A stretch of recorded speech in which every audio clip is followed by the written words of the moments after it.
Hey everybody, Matt from Snake Herder here. I figured I was going to do a quick video. Well, hopefully it won't get too long. I'm going to do a video about temperature and how they relate to breeding, what I do for nighttime temperature drops, how I get my snakes to start breeding in the fall.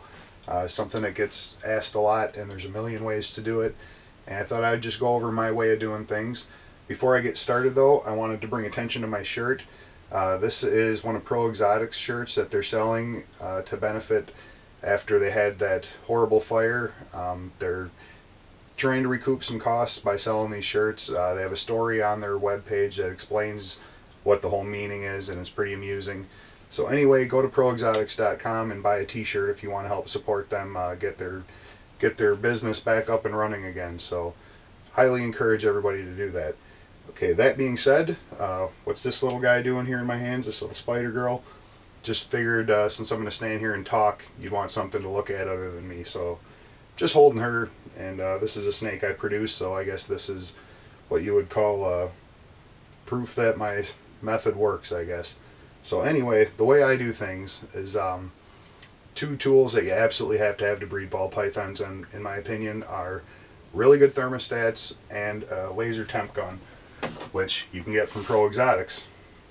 I actually won this one in a contest with Reptiles magazine, but there's no better way to know exactly what the temperatures are on your hot spot in your cages other than a temp gun. That's just the best way to do it.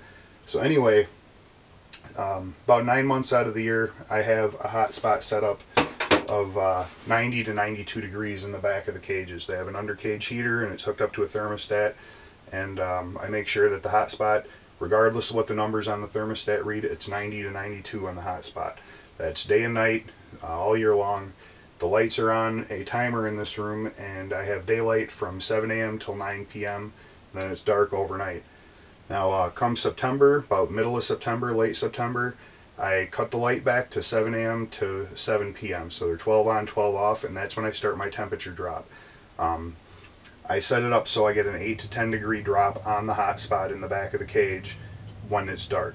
So after a couple of weeks of 7 on or 12 on, 12 off, I cut back to 7 a.m. to 6 p.m. So now the night is an hour longer than the day, and it's cool during. I do the same thing with the thermostat. I set that to turn back at 6 o'clock too. Then around the beginning of November, I cut back to where it's 7 a.m. to 5 p.m.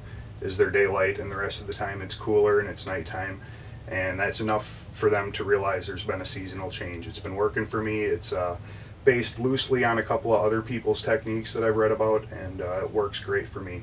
Everybody starts breeding right when I get to my long cool nights. I start putting the males in around the beginning of November, and I start getting breeding almost right away. I keep those temperatures through November, and around December I start bringing the temperatures back up. I go to 7 a.m. to 7 p.m. right away, and then about halfway through November I'll push it another hour, so it's 7 a.m. till 8 p.m. will be my daytime temperatures and daylight in here, and right around first of the year I should be back to 7 a.m. till 9 p.m. will be light, and that's when I switch back to no temperature drop at night anymore. Temperatures are consistent, and we're back to our year-round maintenance light and heat schedule. And usually I start seeing ovulations and pre-egg laying sheds and everything in the spring. Almost all my snakes start laying eggs real close together within a couple of months of each other, and it's been working for me. So that's really as simple as it is for me. It's just enough for them to notice that it's getting cooler at night and that the nights are getting longer, and after a little while of that you bring it right back up to where it was. And never had any problems with respiratory illnesses, with regurgitation, or any digestive problems. My snakes eat still right up until about the time that just short of ovulation they usually stop eating.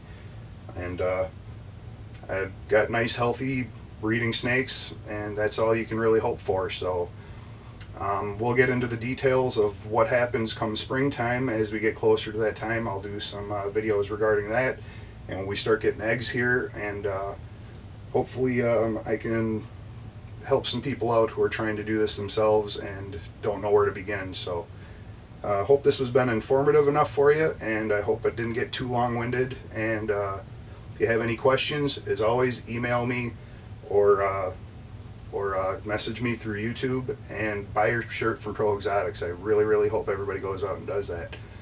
Thank you so much, and we'll see you next time.